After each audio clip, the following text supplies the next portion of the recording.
videos I discussed about the democracy, what it means and various types of democracies. Meaning में हमने पढ़ा था कि डेमोक्रेसी यूनानी भाषा यानी ग्रीक लैंग्वेज के दो शब्दों से बना है, जिसमें डेमोस एंड क्रेशिया।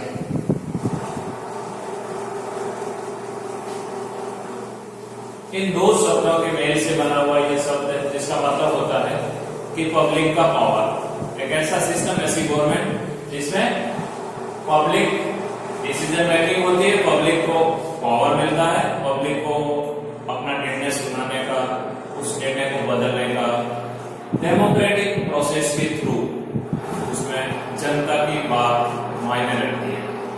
इसके बाद हमने पढ़ा था कि वेरियस टाइप ऑफ डेमोक्रेसीज, जिसमें political democracy, social democracy, economic democracy और मॉरल डेमोक्रेसी के बारे में हमने डिस्कशन किया था।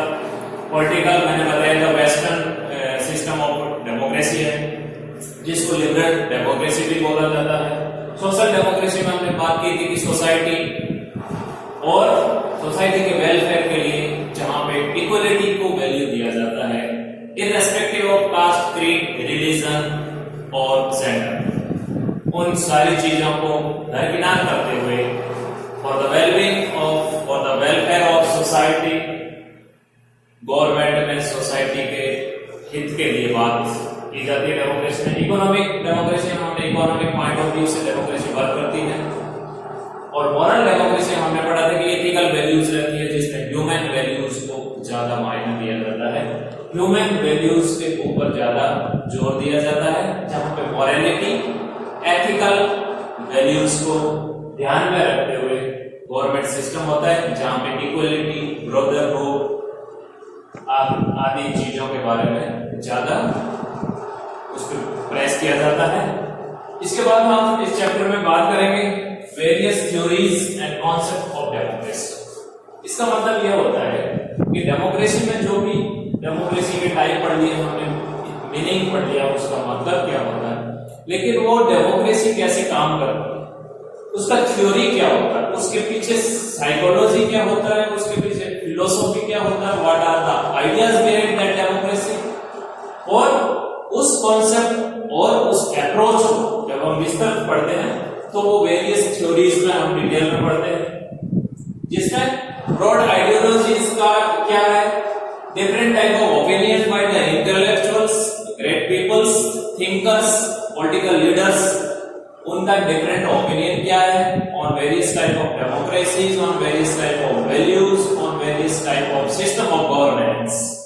उसके बाद जब डेमोक्रेसी की बात आई तो मैंने बताया था आपको कि डेमोस और क्रेशिया दो शब्दों से बना है, जिसमें ओपिनियन, पब्लिक का ओपिनियन मायने रखता है। तो वहां पे ओपिनियन की बात आती है तो यूज ऑफ पावर कौन करेगा, how will be the segregation of power, decision making कैसे होगा, कौन रूल होगा, रूलिंग क्लास कौन होगी और रूल्ड कौन होगा, आपस में what will be the relation between ruler and ruled, और वेरियस अप्रोचेस क्या रहेगी, उनके कॉन्सेप्ट्स क्या होंगे, उसके बारे में जब हम थ्योरीज की बात करते हैं तो पहला थ्योरी हम पढ़ते हैं the traditional liberal theory of democracy. Traditional का मतलब होता है परंपरागत, लिबरल का मतलब होता है स्वतंत्र, आजाद, जहां पे छूट हो। थ्योरी ऑफ डेमोक्रेसी यानी लोकतंत्र का एक परंपरागत जो आजाद चीज के बारे में, जो एक लिबरल स्वतंत्र सोच है, उसके बारे में जब ट्रेडिशनल थ्योरी आती है। This word of approach of theories of democracy has been taken from the western world. This is also a western theory of democracy, जिसमें लिबरल पॉलिटिकल थिंकिंग की बात होती है। लिबरल पॉलिटिकल थिंकिंग का मतलब होता है लिबर्टी को ज्यादा वैल्यू दिया जाता है, there is equality, there is freedom of speech, freedom of expression, जहां पे सभी को अपनी बात कहने का हक होता है, अपना ओपिनियन पुट अप करने का हक होता है, अपनी बात को शेयर करने की छूट होती है। There won't be any captivity of the opinions, लोगों के ऊपर किसी तरह का दबाव नहीं होता है।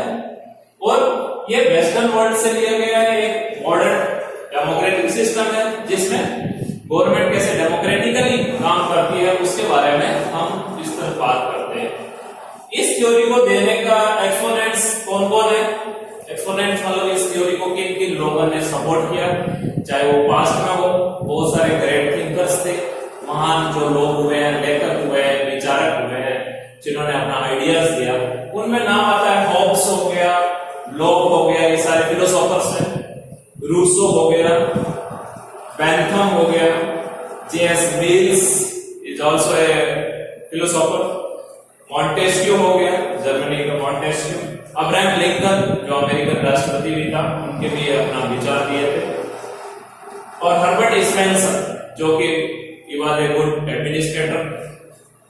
इन्होंने क्या क्या अपनी चीजों को दिया, इन सब के विचार किस पे बेस्ड थे?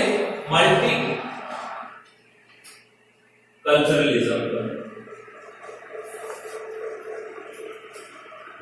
इनके विचार मल्टीकल्चरलिज्म पे बेस्ड थे। मल्टीकल्चरलिज्म का मतलब होता है बहुत सारी कल्चर का आपस में मिक्स और एक दूसरे का सम्मान करते हुए, उनको रेस्पेक्ट देते हुए अपने सह अस्तित्व की बात करना। जैसे भारत में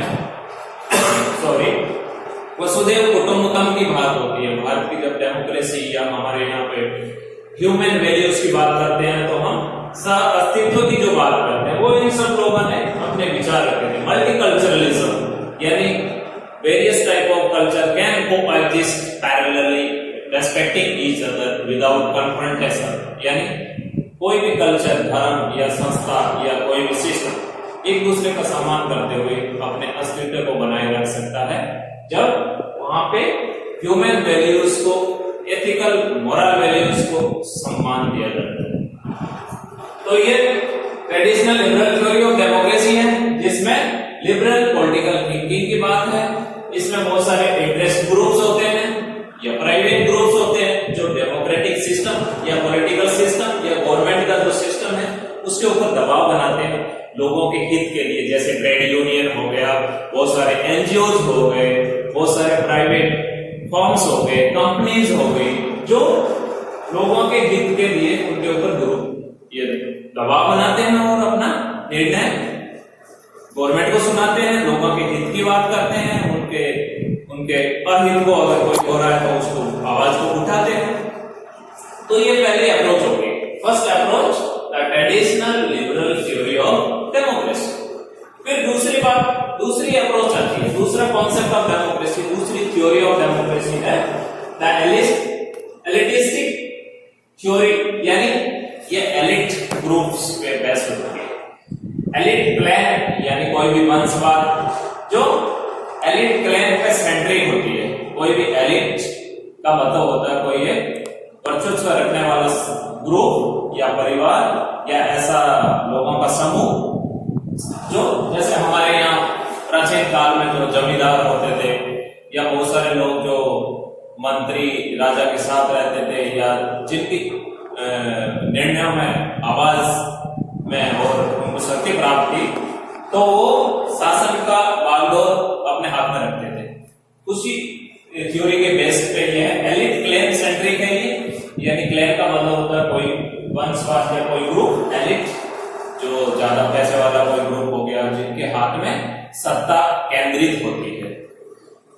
तो इस थ्योरी को देने वाले कौन थे थ्योरिस्ट? रॉबर्ट मिज़ली जो कि एक जर्मन थिंकर थे, मॉस्टा जो कि इटालियन थिंकर थे, पेरेटो, बर्नहम,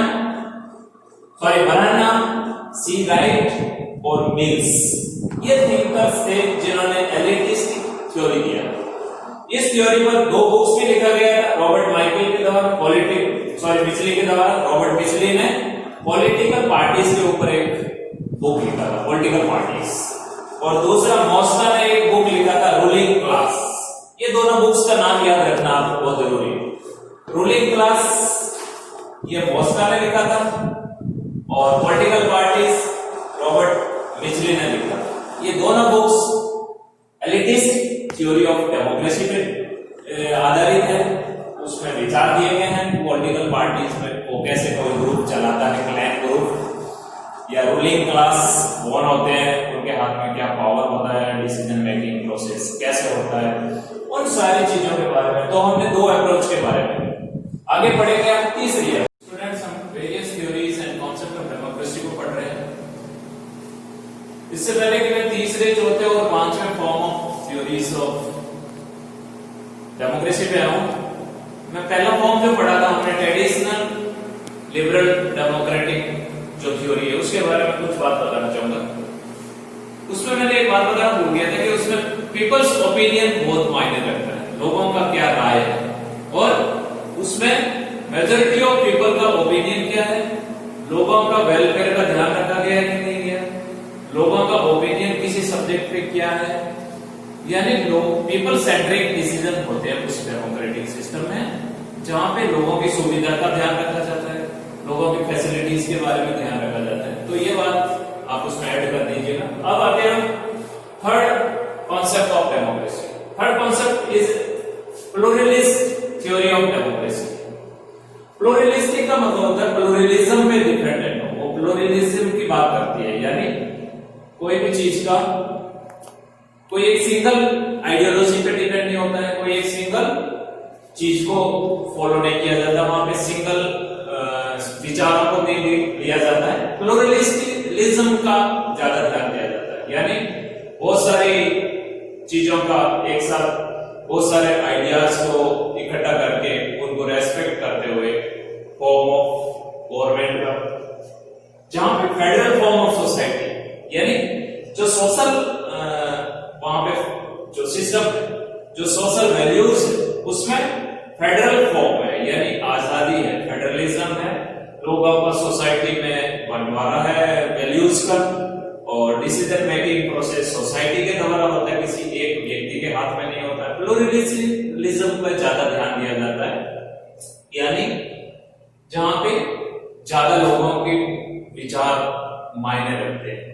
और इस कॉन्सेप्ट को दिया था H.J. लास्की ने, जो एक फेमस फिलोसोफर था, और बार्कर, पोलेट, डीवी आदि सारे जो थिंकर्स हैं उन्होंने प्लूरलिस्टिक फॉर्म ऑफ थ्योरी को दिया था। फिर चौथा कॉन्सेप्ट ऑफ डेमोक्रेसी आता है the Marxist theory and approach of democracy. जैसे नाम से पता लगता है, मार्क्सिस्ट थ्योरी कार्ल मार्क्स जो रशियन थिंकर था, फिलोसोफर था, उन्होंने दिया था, और उन्होंने एक डिफरेंट टाइप ऑफ डेमोक्रेसी की बात की। जो ऊपर हम पढ़े थे लिबरल, जो ट्रेडिशनल डेमोक्रेटिक या प्लूरलिस्टिक या एलिटिस्ट, उन सारी चीजों को अलग करते हुए उसने एक इकोनॉमिक डेमोक्रेसी की बात की, यानी इकोनॉमिक इक्वलिटी की बात की, जो संपत्ति या धन है वो लोगों के बीच में समान वितरण हो, ऐसी गवर्नमेंट होनी चाहिए जो सारे लोगों के बीच में धन का समान वितरण की बात करते हैं। इसलिए उन्होंने मार्क्सिस्ट फॉर्म ऑफ डेमोक्रेसी को पीपल्स डेमोक्रेसी भी कहा है, और मार्क्स ने दिया था। और इसका उदाहरण हमें लेनिन, स्टालिन, जो practical form of democracy Russia में हुआ था, उस पर देखने को मिलता है हमें। फिर पांचवी कॉन्सेप्ट थ्योरी ऑफ डेमोक्रेसी आता है the socialist theory of democracy. जैसा नाम से पता है सोशलिस्ट, लेकिन इसमें एक अलग खासियत है, ये दो चीजों का मिश्रण है। This is a amalgamation of two concepts, which these are two concept the Marxist and the liberal, यानी लिबरल डेमोक्रेसी की बात करते हैं, यानी जहां पे लोगों को लिबरल लिबर्टी मिले, फेडरलिज्म की बात हो जहां पे लोगों को आजादी मिले, लोगों को एक्सप्रेशन ऑफ आइडियाज की छूट हो, साथ में इकोनॉमिक इक्वलिटी हो। मार्क्सिस्ट इकोनॉमी पे बात करता है और इक्वलिटी पे बात करता है, इकोनॉमिक इक्वलिटी, यानी ये दो चीजों का जो यहाँ पे मिश्रण, जो एक तरह से जो एक साथ ज्वाइंट किया गया है दो चीजों को, economic equality and liberal democracy, इन दोनों को जोड़ के सोशलिस्ट थ्योरी ऑफ डेमोक्रेसी को हम पढ़ते हैं। तो ये हो गया हमारे various theories of concept of democracy, और इसके बारे में हम नेक्स्ट वीडियो में और चैप्टर का बाकी पोर्शन करेंगे।